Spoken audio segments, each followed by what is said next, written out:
Welcome into Just an Average Football Podcast, where every week is football week, and it is the conference championship today, guys. We are 50 minutes away from the kickoff of Broncos versus Patriots, so two really good games. Doing this podcast before the games start, just because I love being nervous and stressed out the whole entire time leading up to the game. So this will be fun. At least this 50 minutes is going to make you forget about the game. And then it won't. Bam, the game will happen. We're talking about it the whole time. That's all I'm thinking about now.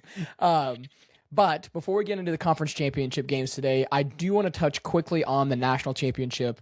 Just quick reactions on that game. Mason, I'll go ahead and start with you. I know you probably watch more college football than both of us, but yeah, usually I'm actually really surprisingly, I'm usually like very interested in college football and following along really closely. Just like the way everything fell with like the new baby, I didn't follow extremely closely, but I was able to watch, I'd say probably 95% of the playoff games. I guess so for the championship game at least. I'll be honest, I thought for sure that Indiana, the way they had ran through Alabama, ran through Oregon, that they'd probably boat race Miami. The only question I had was the O-line, like in the trenches, because like on paper, Miami, that's where all their studs were up front. They outweighed Indiana by like 30, 40, 50 pounds or something like that. And so that actually showed. They were able to get some pressure on Mendoza. But it ended up turning out the way I thought it would, just not a crazy blowout. So I was actually very excited about that. I would prefer, even though I was wrong in my prediction, and with Indiana blowing them out, I was very happy to see a nice competitive game, because no offense, no one wants to watch a national championship game like the game against Indiana versus Oregon or something like that. Like that's just awful. What was it, a couple of years back? Oh, what was it? The Horned Frogs against... Oh, geez, I forgot Georgia. I forgot about that. Jeez. Yeah, it was Georgia and TCU. Yeah. Oh, that was not good. Yeah. But, I mean, I thought it was a good game. I'm not going to lie. I fell asleep like during halftime, woke back up into third quarter, caught the end of it. But it was close there for a while. Mm-hmm. You know, it was Carson Beck's time to shine. And I don't know if it helped or hurt his draft stock. I think that last throw, which sealed the game, probably hurt his draft stock a little bit. Completely underthrew the guy, which could have been a touchdown and won the game for him. But you know what it is. It's football. I mean, can we just, take a second? Indiana's coach, Cignetti, I'll make sure I don't butcher his last name, Cignetti. I mean, my goodness, is he just a winner? I mean, he was at JMU, James Madison, turned that program around, goes to Indiana. I mean, worst to first. They were 1-8. 2-7 the year before that he got there. Yep. And then, now you win a national championship. So, props to him. I mean, my goodness, like does he come from the Saban coaching tree? Yep. That's what I thought. I think he coached for a couple years. He was there. He was the wide receiver coach there back when Julio Jones was at Alabama. So yeah, good for him, man. I mean, he's a winner, and it definitely showed. Players played for him. You know, I love what Mendoza said too. Just a bunch of misfits here. No 5-star recruits on their team. Just a bunch of misfits going out there and win a national championship. So. Coaching goes a long ways, for sure. But just a few things I want to touch on also about Mendoza. Obviously, he's going to be a first-round draft pick, probably the first quarterback taken off the board. I hate to see him go to the Raiders. I really do, just because I feel like quarterbacks kind of go there to perish. So hopefully he can turn that franchise around. Not too fast, though, because I don't want to... You know what? I like the competition. Bring all the good quarterbacks to the AFC West. I don't even care. But do you guys have a current NFL comp for Mendoza? Either of you guys? For me, Casey, I had a mixture, but I'll let Casey go first. I just did the national championship, so I'll let Casey go first here, but mine's going to be a mixture. Okay. So I think that he's got a mixture of a couple players in my mind. Okay. So he's got the toughness of like a Josh Allen. He's got the toughness of like a Josh Allen, a leadership like Josh Allen. He kind of gives me Josh Allen vibes, but with football skill, he kind of gives me like a Kirk Cousins vibe. I don't know why. I don't know if that's a knock or not, but like he's like a game manager. He's like a game manager, kind of like Kirk Cousins. He doesn't sling the football super crazy. But he makes throws. He does the little things right. I'm not saying that Kirk Cousins is an amazing quarterback by any means, but Kirk Cousins, when he was with Minnesota, I'm talking Minnesota Kirk Cousins, he knew how to manage a game, knew how to get him in position to win ball games, except in the playoffs. I'm just talking regular season Kirk Cousins. Like, get the ball down the field, kind of game manager type, gunslinger within like 20, 25 yards, but nothing that's going to go super crazy down the field. He's not like a gunslinger as in like Josh Allen throwing 40, 50 yards down the field. But the toughness was like Josh Allen. He's kind of a mixture of those two for me.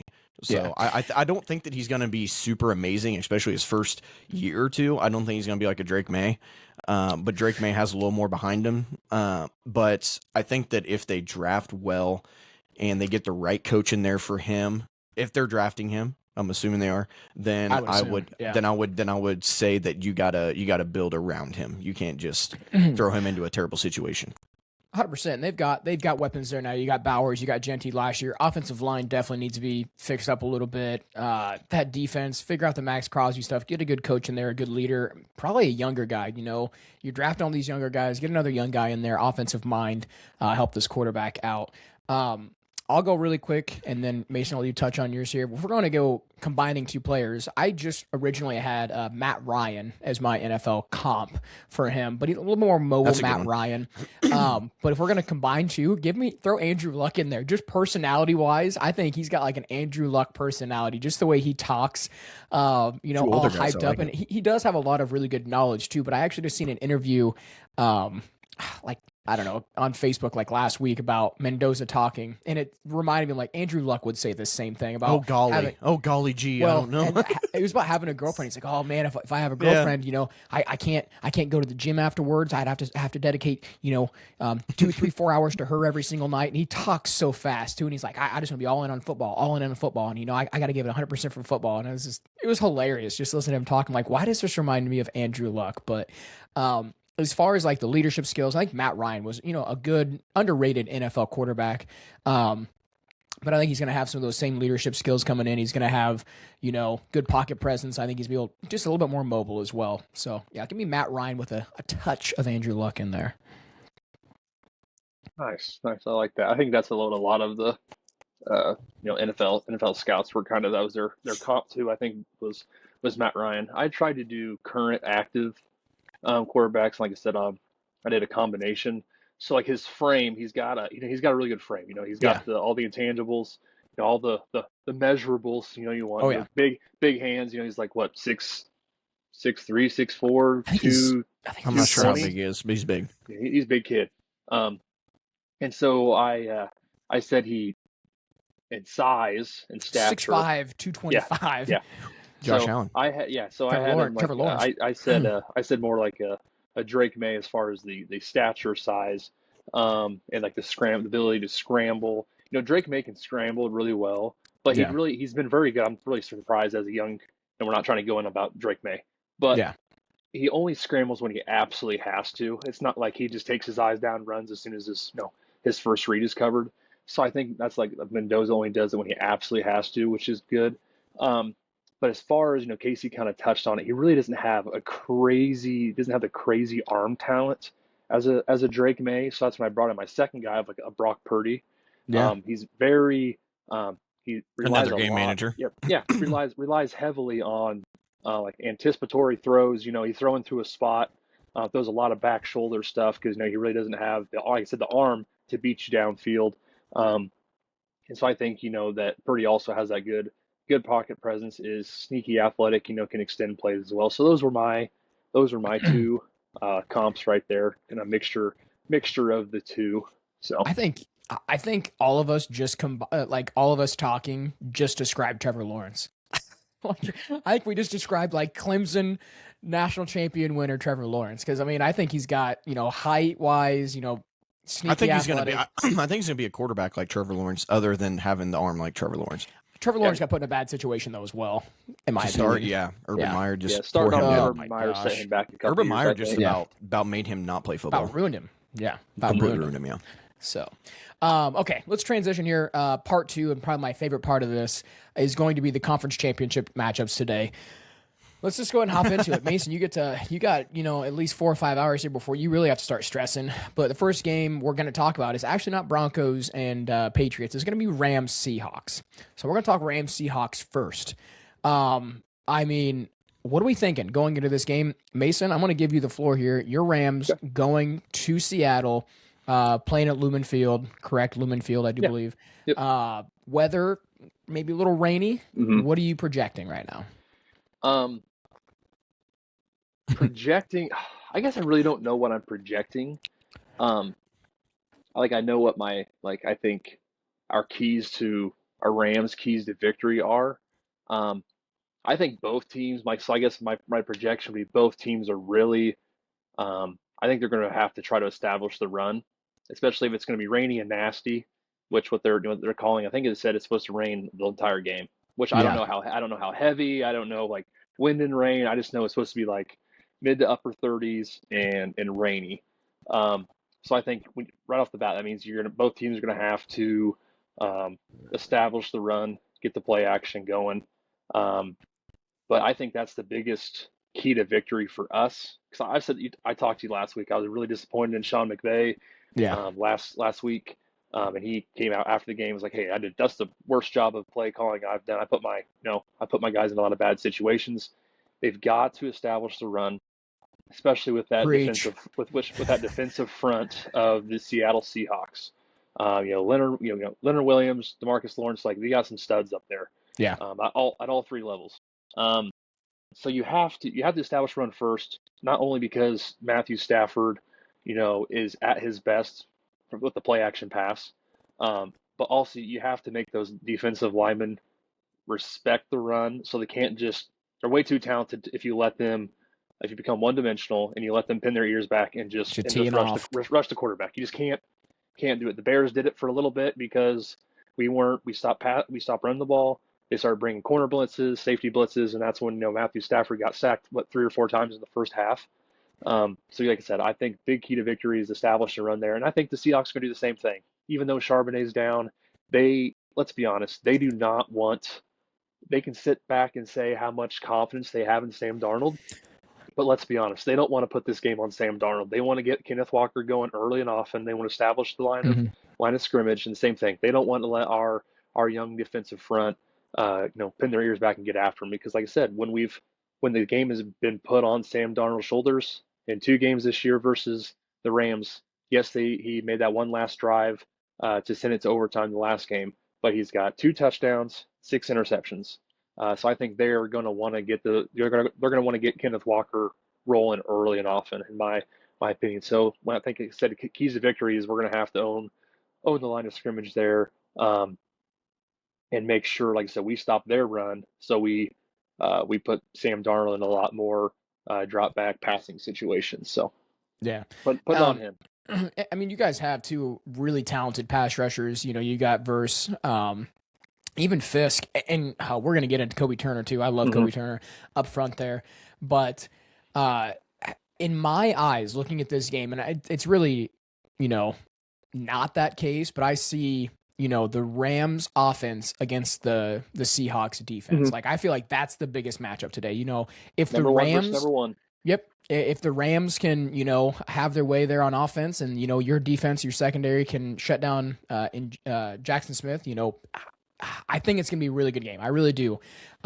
So like I said, you hit on a lot of really good points there. The weather obviously is going to play a factor as well. So I do like the Rams running game better, with Charbonnet being out. I think that, it doesn't hurt them a lot, but he was there, when they get into the red zone, he's their guy they're going to. But Kenneth Walker's still a really great back, probably, top 10 running back in the NFL. So I think it's going to be a coaching chess match too. I think you've got, it's the Seans and the Mikes right now on both AFC and the NFC. So which Sean's going to come out on top, which Sean and which Mike.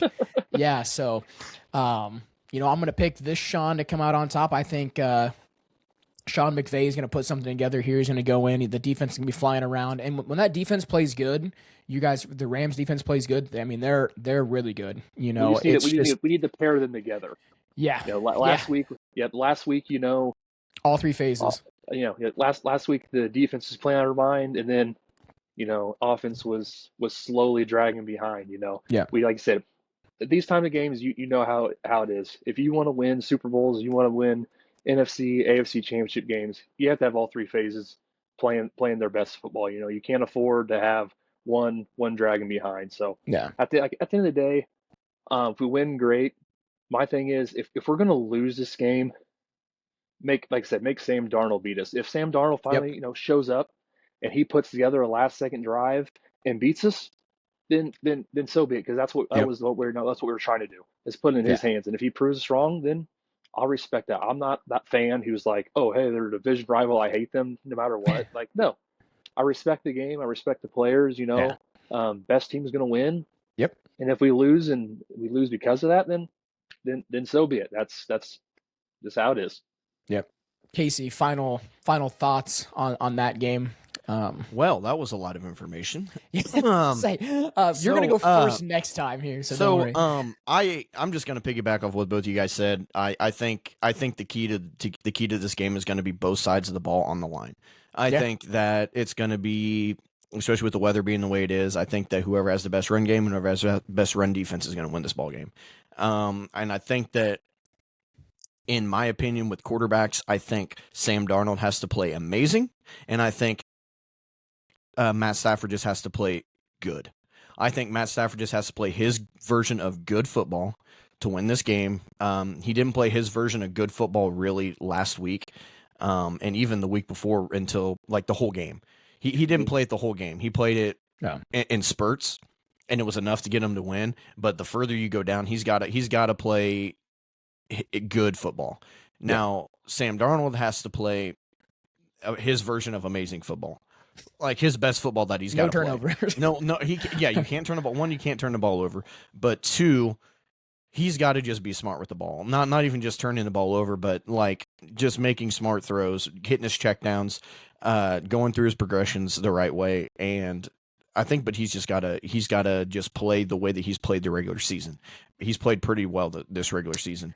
Especially, I'm going to say first half Sam Darnold of the season has got to play this game tonight. This game tonight is how it's going to be for them to be successful. And their defense is going to show up. Their defense is going to stand out at times, maybe the whole game. But I think both sides of football, who I trust the most, I'm going with the Rams. So you give me the Rams to win this. I think they're more veteran. I think they've been there. They know Matt Stafford has been here. He knows what to do. He knows how to win. Sam Darnold is not. So I don't know. We'll see. But I think next year's the Seahawks year. I don't think it's this year. So we'll see. Well, but yeah, just give me the Rams. Give me the Rams tonight. And then maybe the easiest question I've ever asked on this podcast for both you guys and the listeners: which quarterback do you guys trust the most with the game on the line right now? Oh, this game coming up. This game, I think it's the easiest question I've ever asked. Oh yeah, it's Matt Stafford. Matt Stafford. Stafford. Just let said us know if there's anybody out there that's watching this podcast, let us know in the comments if you don't think it's Matt Stafford, and we'll have a conversation about it.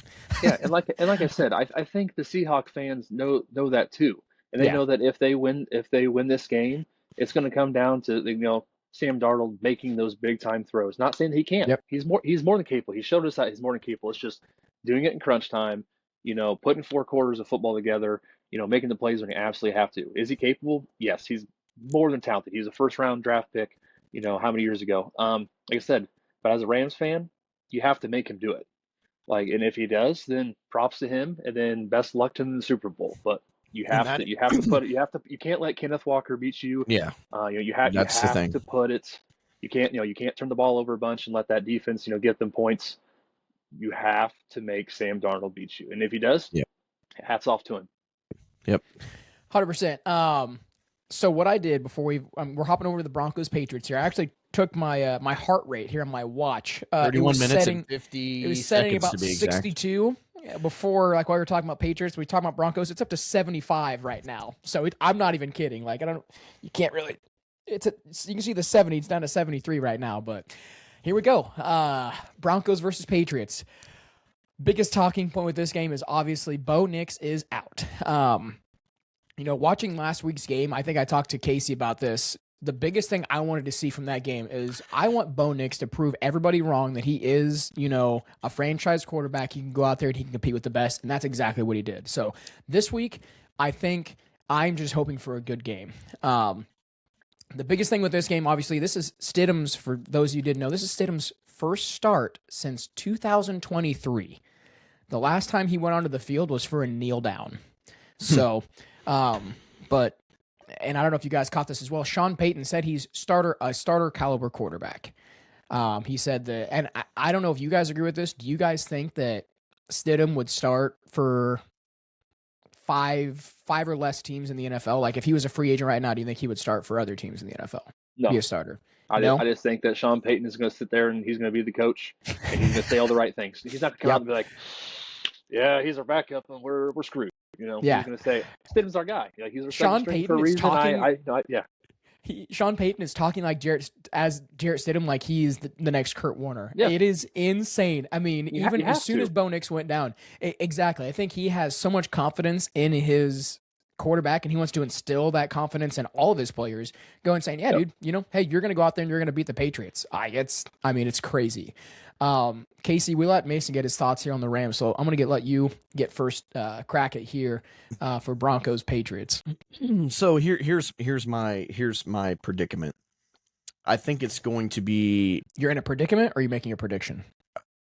Did I say predicament? Yeah, you did. Oh, my bad. Here's my predicament that I'm in. Yeah. I didn't get the call, and I'm really upset about it.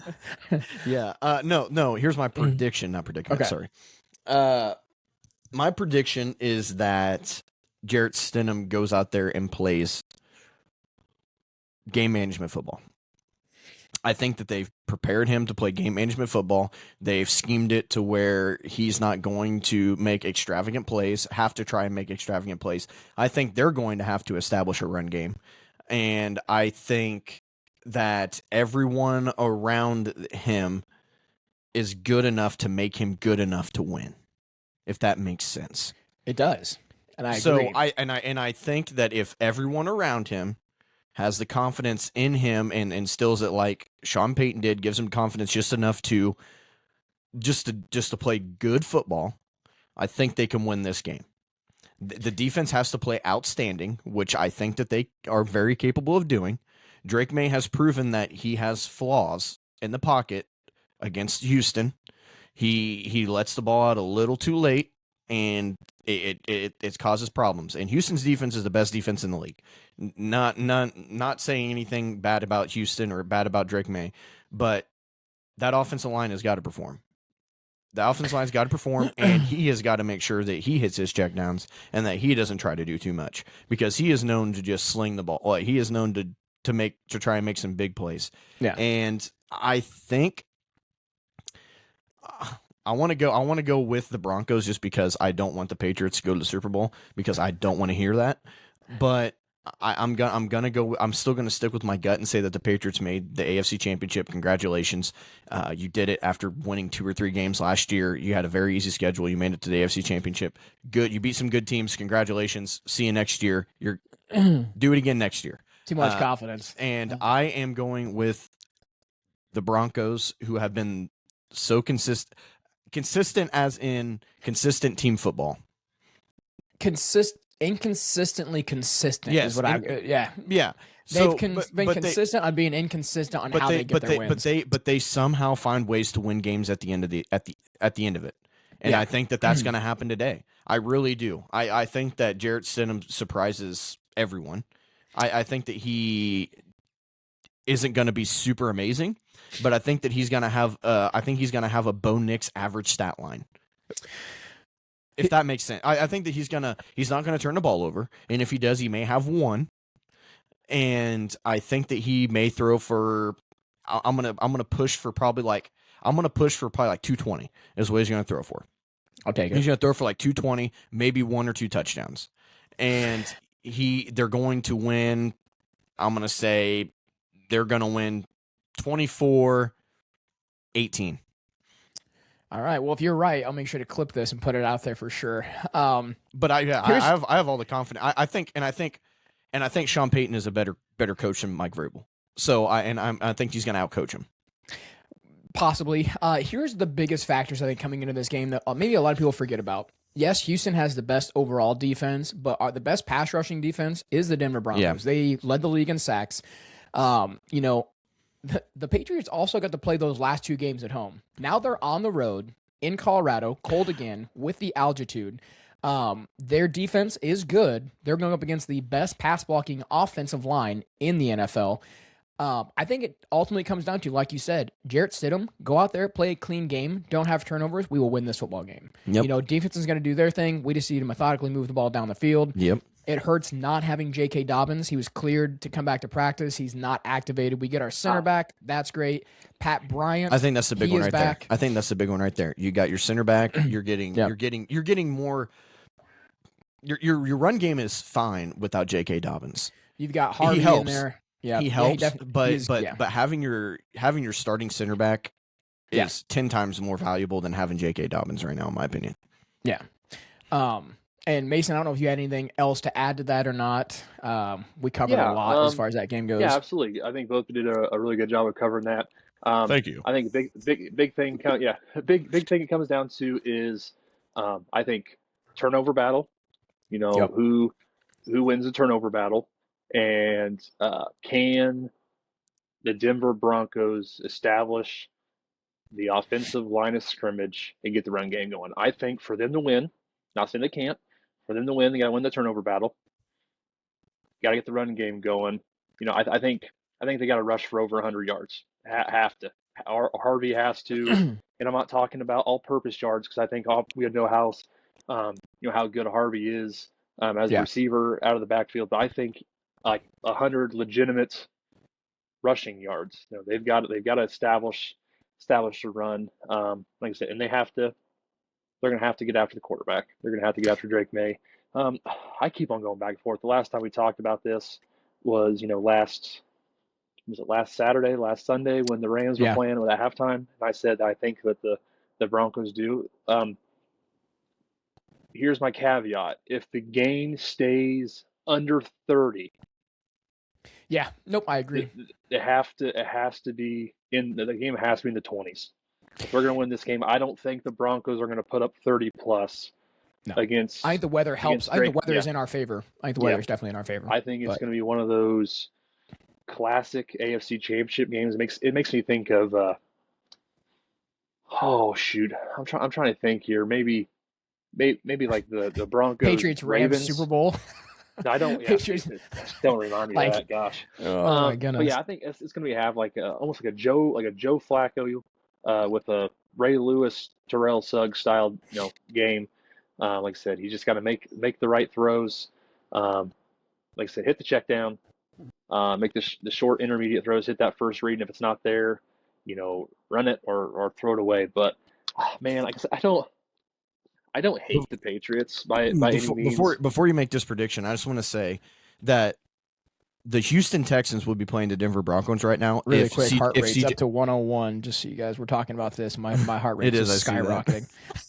I had to put that out there. But the Denver Broncos would be playing the Houston Texans right now. C.J. Stroud took care of the basketball, took care of the football.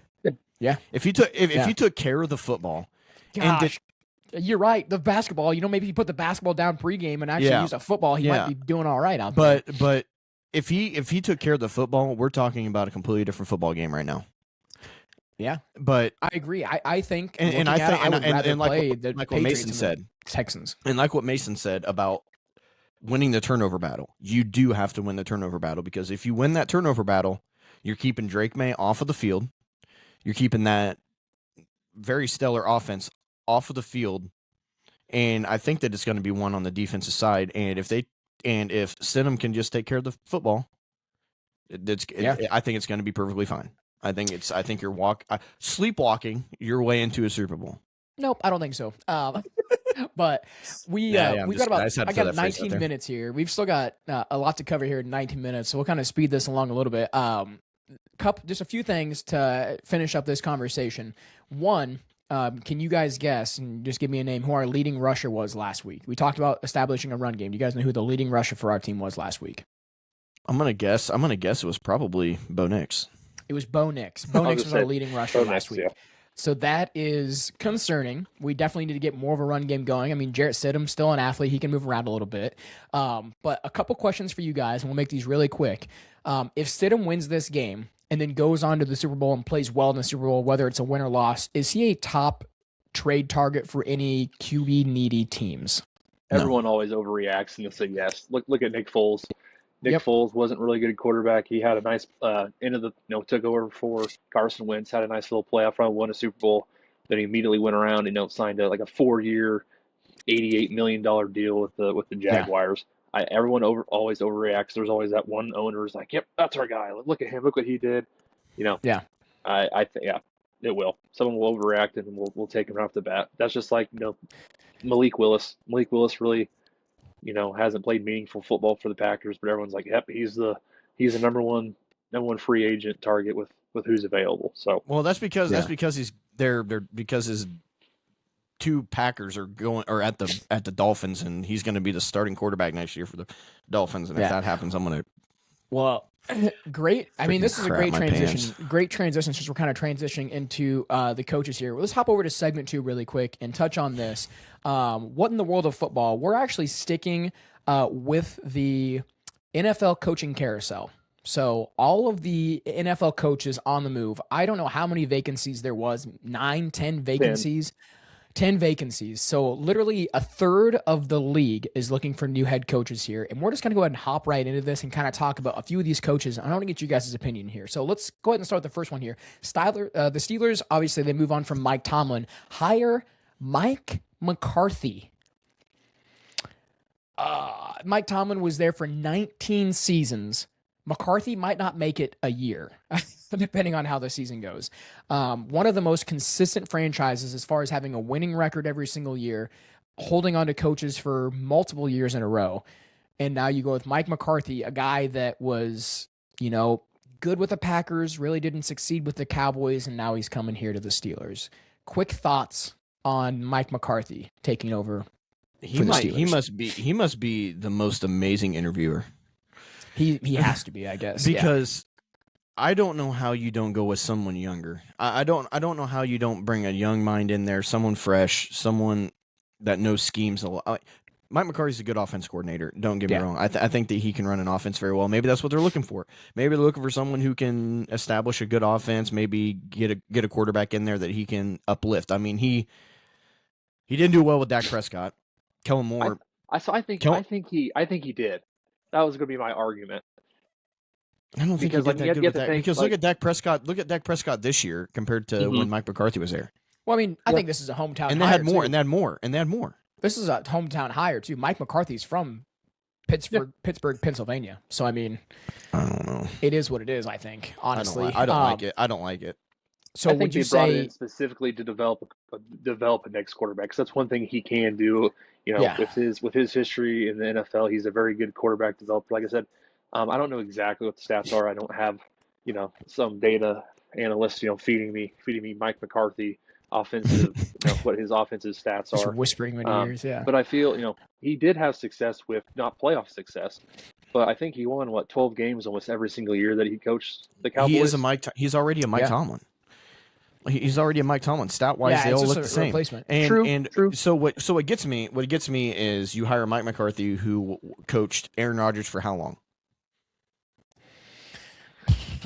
Put me on the spot here. I'm not sure how long. 10 plus probably. 10 plus, right? And how many Super Bowls did he win with Aaron Rodgers? One. How many Super Bowls did they go to with Aaron? 13 seasons. He was the head coach of the Packers. How many Super Bowls did they go to with Aaron Rodgers? That's my argument. That's my argument. You're wanting a quarterback to change the culture, obviously. Here you go, though. Or you want a quarterback. You want a coach that's changing the culture, right? You're moving on, or Mike Tomlin moved on because it's almost like he was forced out. I thought he was just getting tired of it. Yeah, because he was getting booed, and they said fire Mike Tomlin when they got beat. So he was just getting tired of it, obviously. But they wanted something new, something fresh, and this is not a new fresh you want. Yeah, that's just my opinion. 13 seasons with the Packers. Out of those 13 seasons, 9-time playoff appearance and won a Super Bowl. So, I mean, 9 for 13 in the playoffs is not bad. You make it to the dance, anything can happen once you get there. So, Yeah, but you got to would you get there. guys say that this is a safe hire or a desperate hire, Mason? I'd say it's a combination of both because, like you said, this year there's 10 vacancies, and it wasn't like there was a Ben Johnson out there this year where there was like, Yeah. oh, hey, a slam dunk hire that you can't go wrong with. I don't think there is. I think one of these guys will surprise us, and one of these teams will Yep. absolutely turn it around. I think there's potential for that. I don't think it's going to be the Steelers, unfortunately. I just think they're a very old team who needs a very young and fresh Yep. makeover. Yeah, exactly. Very Yep. old on defense. Very old on offense, obviously, especially if they bring back Rodgers. Rodgers. So I definitely think Yep. it's a safe / desperate because they're like, well, we'll take the best available, and there's a Super Bowl winning coach out there who at least gets his team to the playoffs and doesn't always make the Super Bowl, but he at least he wins ball games and the offense looks good and they get to the playoffs. So. Yeah. All right, move on to the next one here, and we'll just touch on this one quickly. Just kind of more surprising, Arthur Smith leaves the NFL to be the offensive coordinator for Ohio State. So, kind of caught me off guard when I seen that. I thought he was a good play caller in the NFL, not a great head coach, but a good play caller. Any thoughts on that at all? Just kind of news, I guess. But I thought it was a weird hire. I thought it was too. Because he's a very he's a very like his offenses are very like nonchalant. They're not flashy. They're all about establishing the run, like running the ball, and then just underneath intermediate routes, just not on like look at DK. Like I don't think DK caught many balls past 15, 20 yards past the line of scrimmage this year. He's a legitimate, deep ball threat. Um, so that was really weird to me. I was kind of hoping Chip Kelly would go back, go back Yeah. there, but he ended up at Northwestern, which was weird as Yeah. well. But so I Yeah. think it's just an interesting hire to say the least. No, I agree 100%. And this next one here, I actually personally really like. Obviously, John Harbaugh gone from the Ravens. They promote or bring in Jesse Minter, defensive coordinator for the Chargers. I love this. You're getting a younger guy. I think he's 42 years old.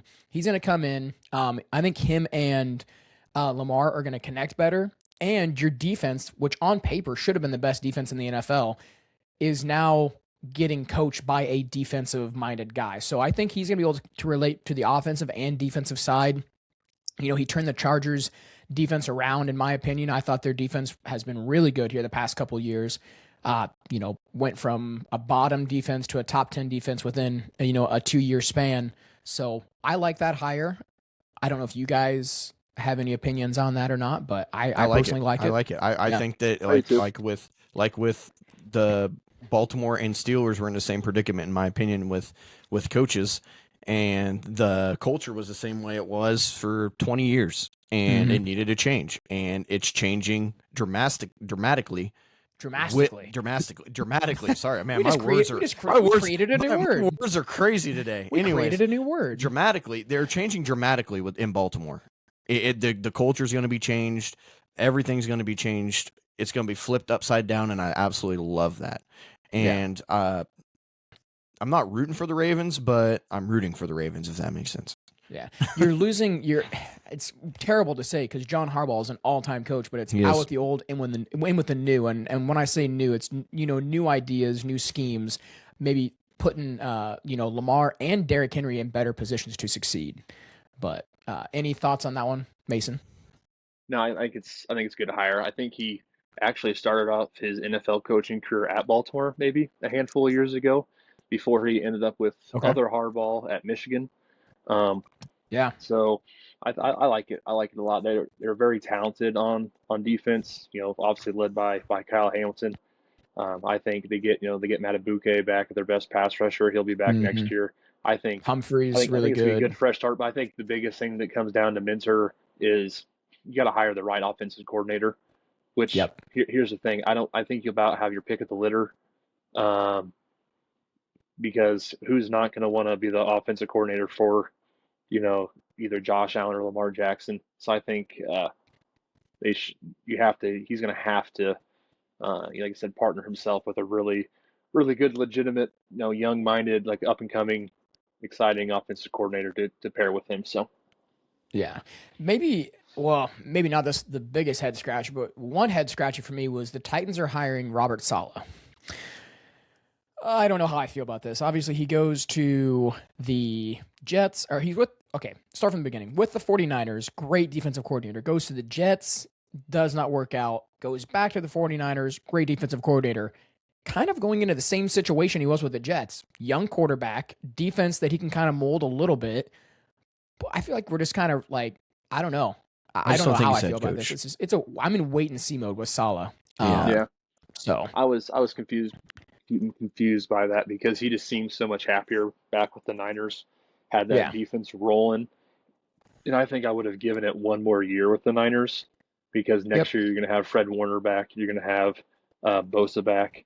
Um, I think I would have liked to see what that a healthy, 100% healthy 49ers team could have done, and then try to compete for another Super Bowl, and then go for it. Because then you never know yeah, what there might be a more enticing job available as well. But I think maybe the only reason he did it is because obviously I don't think he had a ton of say at the Jets with like the ownership GM relationship that's true. there. Yeah, I think one of the big things that made the Tennessee job enticing to people is I think the owner basically came out and said that like, hey, like whoever's going to come in is going to run the show and have final say. yeah, So maybe that's what was enticing to him, to where he's like, hey, this time around, I actually have final say on stuff. And maybe has a little bit more say on draft picks and personnel stuff like that. So that's why. But I'm not, obviously, I'm not in the building. I don't know exactly, but yeah. I was kind of, I thought for sure he'd stay with the Niners for at least 1 year. But guess what? As a Rams fan, I'm Yeah, get glad him to out see of him there. out. I'm glad to see him out of the NFC West. What I don't understand is he's a defensive coach going to an offensive needy team. The defense for the Titans is not Mhm. terrible, but their offense is what needs the most help. So you're getting a defensive guy to come in there and coach an offensive needy team. That's the only head scratcher for me. And I think Um, it's the same situation as when you went to the Jets. I mean, they were a defensive team needing an offensive yep. minded coach, and then they fired him they fired him, and then they brought in another defensive guy. So I don't know. Yeah. I don't understand it sometimes, but And then Casey, maybe my favorite hiring here. The Dolphins hired Jeff Halfley. How do you feel about that? Jeff Halfley so coming over. at the start, I was like, why didn't we wait just a little bit longer? Why didn't we interview Sean McDermott? Why didn't we interview some of these big name guys and at least see what can happen? But I like the hire now because he's young, brings something different to 40, the table. 46 or something like that. I think. He's younger, brings something different to the table. We don't need necessarily an offensive minded guy. We need someone to build that defense up a little more. We need some. I don't know. I think my opinion on a head coach is how good of an offensive coordinator, defensive coordinator can you get? Who are Yeah. we going to get to fill these? Who are we going to get to fill these places? Head coach is going to do what a head coach does, but a head coach can't do it all. Yeah. So we need someone who the teams that are really really really good have really really good coordinators. And I'm just curious to see who the offensive coordinator is going to be. Defensive coordinator, if he's going to run the defense, I'm not sure how that's really going to go yet. But I think there's a lot more questions right now with the roster than there is coaching, which is weird to me. But I don't know. I think we're going to still be bad this next year, but I think that it's going to look better if that makes sense. We're still going to be bad, but it's going to look more structured and just better.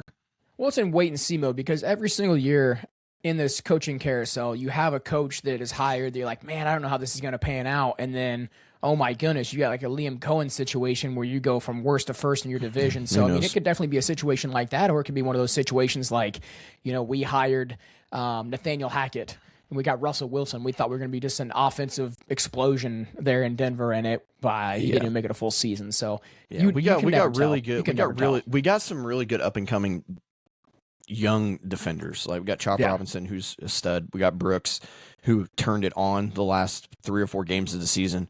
Really, we have really promising people on defense, but it's just Bradley Chubb turned it on at the end of the season. Who knows if he's going to be there next year, but I don't know. Yeah. So we'll see. All right. Mason, anything at all on this one? Nope, nothing. Okay, Nope. yeah. All right. Well, we have one more segment to go. The Broncos game starts here in 4 minutes. So you guys are actually going to get to see a little bit of emotion come out of me here. Jared Stidham on the field right now. He's ready to go. In segment 3, we've got top 5 players on each playoff team. So this is current playoff teams of the conference championship round. And we will touch on that. But first, a quick word from Smackin' Sunflower Seeds. All right, time to talk about a game changer for snack time. Smackin' Sunflower Seeds. These aren't your average dry, dusty seeds. Nope, Smackin' takes flavor to the next level. Bigger, bolder, and straight up addicting. Whether you're chilling at the ball field, gaming with friends, or just need something to keep your hands busy, Smackin' has you covered. And the best part? No soggy seeds, no weak flavors, just pure Smackin' goodness in every handful. So if you're ready to upgrade your seed game, grab a bag of Smackin' Sunflower Seeds today and get ready to start smacking. Scan our QR code or click the link in our description to get 10% off your first order. All right, we're back. Top 5 players on each playoff team currently. We've got Rams, Seahawks, Broncos, Patriots. Broncos game doing the national anthem here right now. This guy out here looks freezing cold. Kickoff time in Denver, 25 degrees. Not sure what the real feel is, but it's going to be a cold one today. So how this is going to work, each of us, this isn't like, if you take a player, I can't take him. We're just going to give our top 5 players from each one of these teams and just get some quick points on each one of them. We don't need to go into depth here, mainly because I really want to watch this game. So we're going to go ahead and start. We'll just start with Mason, then I'll go, then Casey, and we'll kind of circle through. We'll start with number 5, work your way to number 1. So Mason, Rams are first. You're number 5 for your Rams. I didn't know if we were actually ranking them 1 through 5, so I kind of put them randomly. So I'll do this. Okay. I'll do this on the fly. On the spot. So I'll say number 5, Kevin Dotson, for us, right guard on the offensive line. He's what gets the run game going. He's the catalyst behind the running attack, and he's also a pretty good pass protector as well. I believe he's the second-rated right guard in the NFL ratings, whatever. Number 4. I'll go my number 5. Yeah, so we'll just go. Sorry. Yeah, we'll just go.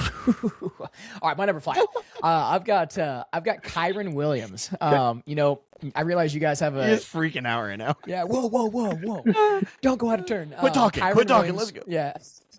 Kyren Williams, my number 5. I think he's an every down back. What was he, a 7th round draft pick, fifth round draft pick, whatever he was? But I can't remember. Yeah, he's talking significantly faster right now. Don't worry about playing this in 1.5 speed. We can just go through them. Yeah, let's just go. I'll go through them here. I've got the game up. I'm just messing around. No, he's not. I think he's got really good vision. Red zone, when they get in the red zone, I see them turning to him a lot. You have Blake Corum as well. So, your 1-2 punch there is really good. But, yeah, I've got Kyren Williams as my number 5. Okay, my number 5 is Kobe Turner. Kobe Turner.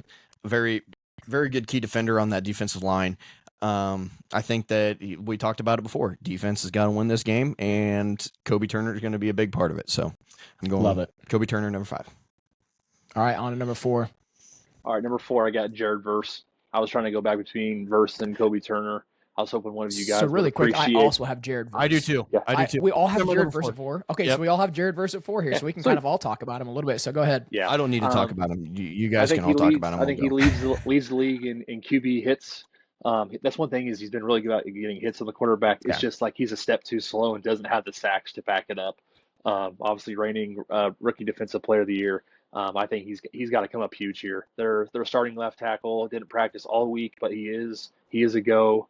I don't know what his first name is, but Cross is a left tackle for Seahawks. But Charles Cross. There we go. Verse has got to have a big game if they want to win this game. I think he's got to do more than just hit the quarterback. I think he needs to get a couple sacks there. So I got Verse's number 4. Yeah, like I said, we all do. He's not small. He's a big dude. He's a strong guy. That whole defensive line that you guys have is crazy good. Byron Young on the other side, really good as well. But yeah, Jared Verse, 4 for me. Casey, you said you're not going to touch it all. We kind of covered we're good. it. He's a playmaker. He's a playmaker, and he might be defensive rookie of the year. So who knows? This is second year, right? No, Second year? last year, Second year. last year Oh, he was never mind. defensive rookie of the year. Yeah, he was Okay, defensive yeah, rookie last year. yeah. That's what. Yeah. Number 3. I'm intrigued to see if we have the same one on number 3, Mason. We do not have the same number 3 because I got Williams. Kyron Williams is number 3 for me. Me too. Oh, okay. Okay, well, there you go. Number 3, Yeah. Kyron Williams. You did a very good job of saying that. He's the catalyst of the offense. Very good offensive weapon. As a receiving threat and a running threat. Very good in the red zone. As long as he protects the ball, he's a stud. Had some problems fumbling early on in the season. He's Touchdown magnet. But he's a legitimate threat in the red zone. He'll be a catalyst behind this offense if we want to win this game today. So. Yeah. Well, man, I feel bad here. Maybe I got this guy ranked too high here. I think he's very underrated. If he's 2-3 inches taller, he's probably one of the best defensive tackles in the NFL. And I've got Kobe Turner here at number 3 for me. I absolutely love Kobe Turner. 5'10", short guy. Man, I don't think he gets the respect he deserves. Yeah. Very disruptive on the interior. Just a star on that defensive front. Paired, you got, like I said, you got Fiss, you got Young, you got Verse. So, Kobe Turner number 3 for me. And I think we're all gonna have the same 1 and 2. Yeah. What's your number 2, Mason? 2, I got Nakua. I also have Nakua. Same. We all got Nakua at number 2, and we all know who he is and what. We all know who we all know who our number 1s and number 2s are and what they can do and what it's got to be. I realize the game's starting here, but let's give Nakua his flowers. I think he had a better season, and all people talking about Jackson Smith. I think he's the best wide receiver in the NFL. I realize yes. I realize he's got Matt Stafford throwing to him, but my goodness, just the way he goes and attacks. I'm pretty sure I had Puka in my top receivers. Yeah. At the start of the season. He's dominant after the catch, very aggressive, fights for yards. Honestly, just the way he plays the ball in the air is great too. He does everything right. He catches the ball away from his body. I love a receiver who catches the ball with their hands. You've seen too many times. Look at the Bears games. Last week, body catches. Let's try to get body catches. Guess what? Sometimes if you don't get your hands in quick, it's bouncing right off. I love he's got strong hands at the point of attack. Big thing is it's overlooked. That's one thing. If you're going to play wide receiver for the Rams, you got to run block, and he had a couple of really key run blocks for the Rams last week, and he's good on jet sweeps as well. So obviously he is the back. Besides Matthew Stafford, obviously he's the backbone of this offense. So, and I think he should win Offensive Player of the Year because JSN only beat him in by about 40, 50 yards, and Nakua played one less game. Tell me why. And number why, one, yeah. Number 1, I think we can all agree it's Matthew Stafford. MVP candidate, unless Mason, you have a different one. I think we all have Matthew Stafford probably here at the 1. MVP candidate, if not the MVP of the league. What he's doing at 40, is he 40? Yeah. 37. Give it or is he a break. in his 30s? Jeez, 37. 37, okay. 37 years of age, still a really good quarterback. I think he can play at least 2 or 3 more years. But that is for the Rams. Let's go ahead and move on to the Seahawks here. I'll be interested to see how our list kind of stack up on this one. So, number 5, Mason, for the Seahawks. I got Leonard Williams. I also have Leonard Williams. Okay. I got Sam Darnold. Number 5. Oh, wow. Okay. All right. What is your reasoning there for Leonard Williams? We can kind of just touch on these really quick. I just think he's older, but, good there in the middle. Elite run defense, stats. These defensive tackles don't get enough credit. I don't think that their flashy, stats don't show it. Yeah. No, it's not. Yeah. But yeah, Leonard Williams there, number 5. Casey, who do you have? You said you had Darnold. Yeah, I had Sam Darnold. His season proved to be he's one of the top players on the team. He's the conductor of the offense. So you got to give him his flowers a little bit at least with what he's done this season. And I don't really. With the other 4 people I have, it's hard to put him above him, but he's definitely worthy of a top 5 in my opinion. Yeah. Number 4. I have got Ernest Jones. Ernest Jones. Okay, I do not have him there. Yep, I got Ernest Jones. Middle linebacker. I hated to see him part ways with the Rams. He's the heartbeat of that defense. He's the one who wears the green dot. He's a sideline to sideline middle linebacker. He's always flying around. Doesn't have the solo tackles, but his assists are crazy high because guess what? He's everywhere. I think he sets the tone with that defense. Um, I Yeah. just think I really loved him as a Rams fan. So I hate to see him gone. I just want to give him his flowers there on the defense. So Yeah, I like that. I've actually got Kenneth Walker here with Charbonnet going out. You know, he's going to carry the load a lot more. I think he's a great running back. Like I said, I think we said top 10 running back in the NFL. Explosive, very explosive runner. But yeah, he's my number 4. Yeah, my number 4 is Leonard Williams. You guys had a 5. And Nice. you touched about him, so Yeah. I don't need to speak Okay. anymore on him. Number 3, I've got Devin Witherspoon.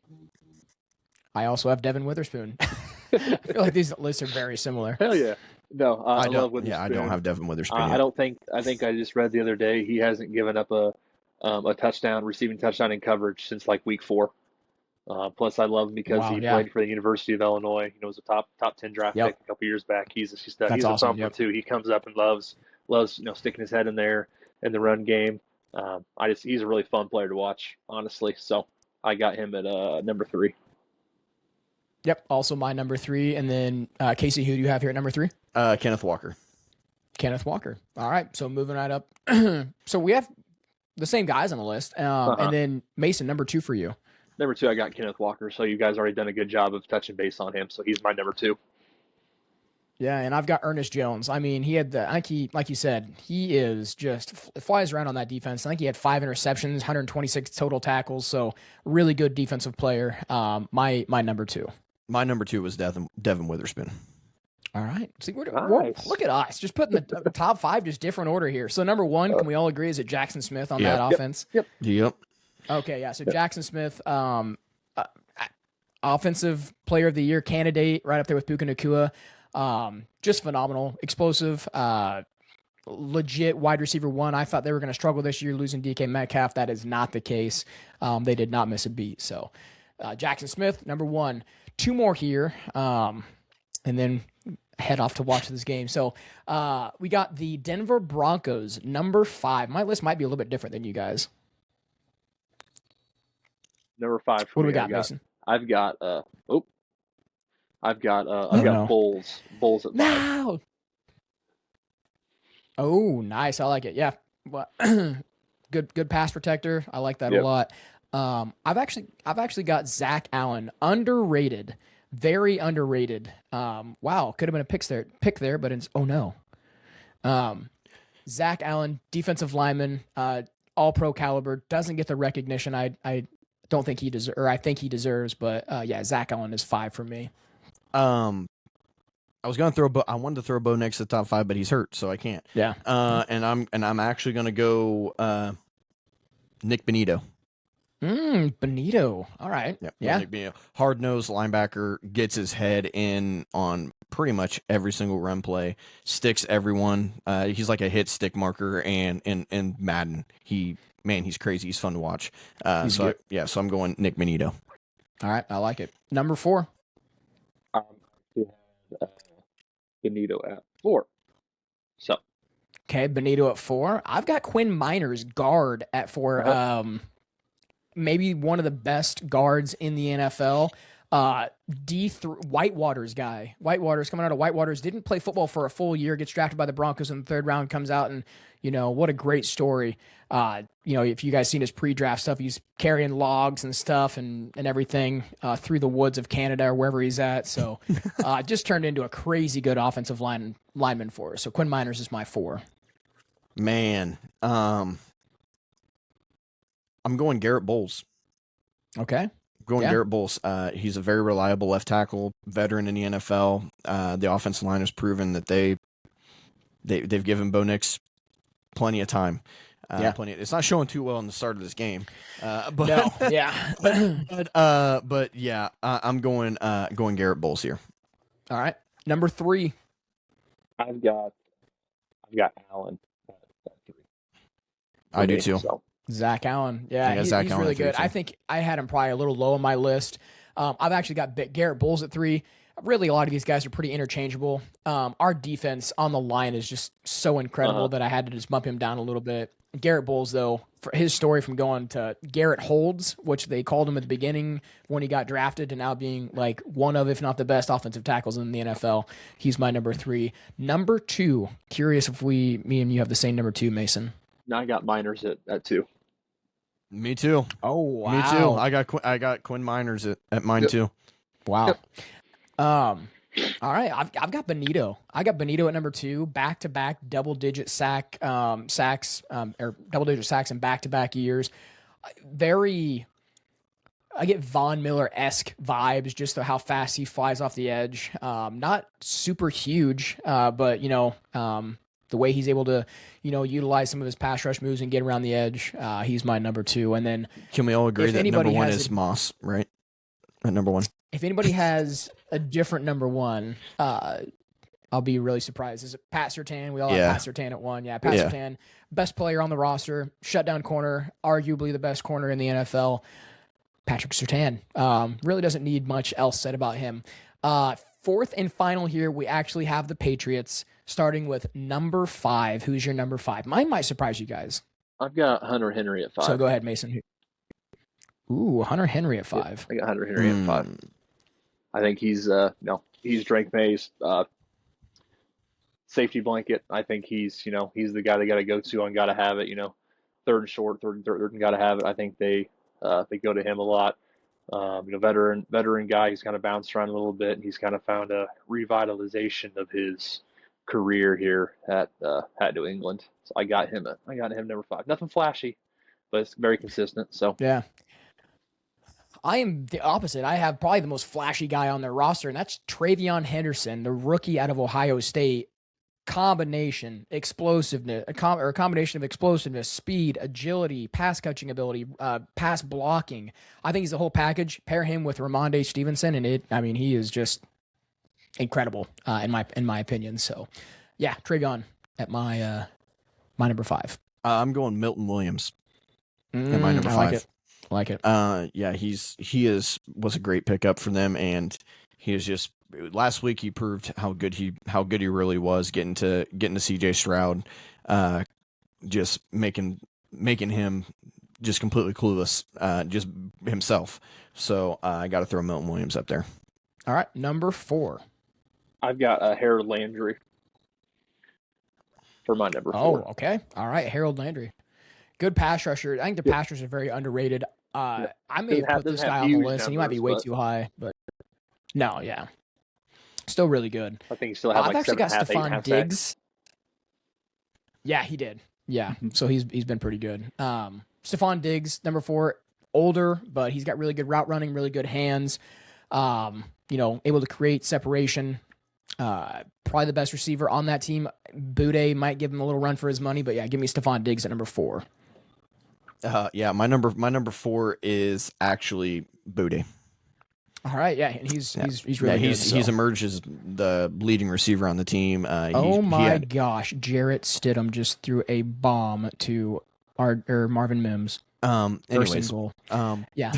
Anyways, so I got Boutte. I don't really need to touch on him too much. He's a stud, and he's surprised a whole bunch of people. So Mason. Okay, so yeah, for those wondering why Mason's dancing, he's got Marvin Mims on his fantasy football playoff thing. So what crazy. All right, let's finish this up here. I'm getting way too excited on this game. Number 3, who do we got, guys? I've got Milton Williams for my number 3. Like I said, I think I got Milton Williams as well. Sweet, legitimate. He's legit on the front. They picked him up from the Eagles. He single-handedly wrecked that game for the Eagles last year against Patrick Mahomes and the Chiefs. He's doing the same thing when healthy. They got him back healthy at the very end of the year for this playoff run. He's a stud. He's a big disruptor in the run and pass game at the D tackle position. So yep. And I think him and Barmore paired together are grossly underrated as interior defensive linemen. Yep. So yeah, I like that a lot. He caught that ball on Christian Gonzalez too, which is crazy. But Casey, number 3. My number 3 is Ramondre Stevenson. I like that. Yeah, I almost had him on my list as well. I got him at number 3. He's just such a powerhouse at behind the line. gets extra yards, just a Mhm. big primary target for them on the offense, whether it's hitting the check down and getting extra or running for 5 extra yards Yeah, he's after a hit. So huge too. yeah, I'm He's going not small. He's Ramondre huge. Stevens at my number 3. Number 2. I wonder if our 1 and 2s are exactly the same. Who's your number 2? Let's see if we all agree here or I've disagree. got Gonzalez at 2. Yep, I do too. And we just talked about him getting a ball just dropped on him. Yeah. Yeah. Yeah. Legitimate first. Yeah. He's a lockdown corner. What I love about him is he travels. He goes, he follows. Yep. If he has to, he will follow on both sides of the field. He's locked down. He's a stud. But He really is arguably, like I said, one of the best, if not the best corner in the NFL. Depends on what you like, but I mean, there's a lot of quarterbacks that could be said like that. Hey, would we just get a touchdown here? Oh my God, we just got a touchdown. Yeah, you did. Heart rate is up to 117. No, I'm kidding. Heart rate is down. My number 2 is actually Drake May. Drake May's my number 2.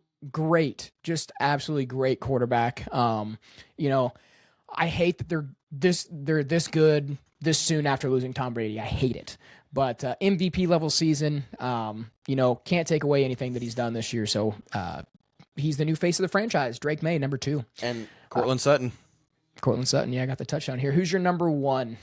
Let's see if we're going to be different now. Drake May, number 1. Was Gonzalez your number 2, Casey? Yeah. Yep, I got Drake May number 1. And I've got Gonzalez at number 1. I just think he's an elite lockdown corner. I think a lot of people don't give him the recognition I think he deserves.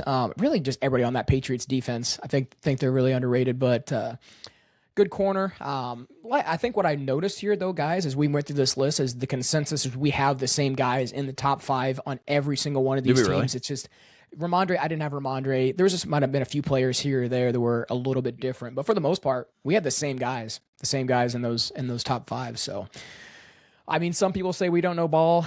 I thought we did a great job putting this together here. So, so like I said, recording this before the games are started. So, Bo Nick's sitting up in the studio. Yep, we're gonna see how these.